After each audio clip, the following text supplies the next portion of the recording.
Hello everyone, welcome to this video, and in this video I'm going to show you how you can fix certain Remini styles not showing.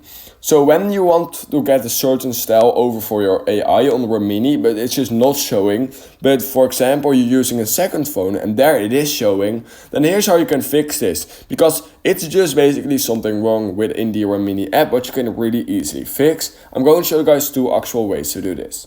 So the first thing what you're going to do is head over into the App Store, and literally all you need to do is literally just re-update your app. So what you're going to do is you're going to update your app to the latest version, because if a new style is being implemented in the Remini app, you just want to make sure to update it to the newest version in order to actually get it. So make sure you always have the latest version of Remini in order to see all the new styles that have came out for Remini. Now, if you're 100% certain that the Remini app is up to date, then what you can do is head over into settings on your iPhone or Android. And on Android, all you need to do is scroll all the way down till you find the Remini app and then wait for my instructions. On the iPhone, what you need to do is click on General, iPhone Storage, literally just right here. Then you need to scroll a little bit down till you find the Remini app. So based on how many apps you have on your phone, that's how long you have to scroll down. I have to scroll down quite a bit, but it says right here Remini.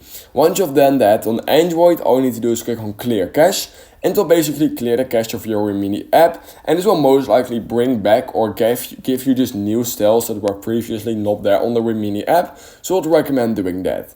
Now on iPhone, unfortunately, we don't have a clear cache button, but what we can simply do is click on offload app, just like this, and what offloading an app does, it will basically just hard reset the app over on your iPhone, and this will most of the time give you a lot of new updates, and it just basically clear the cache of your entire Remini app, and this will probably give you back or give you those new AI styles. So that's basically the two easiest ways in order to get them back or in order to get new styles. So if you learned something from this video, I would highly appreciate it if you could like this video and subscribe to my channel, and I hope I will see you in my next YouTube tutorial video.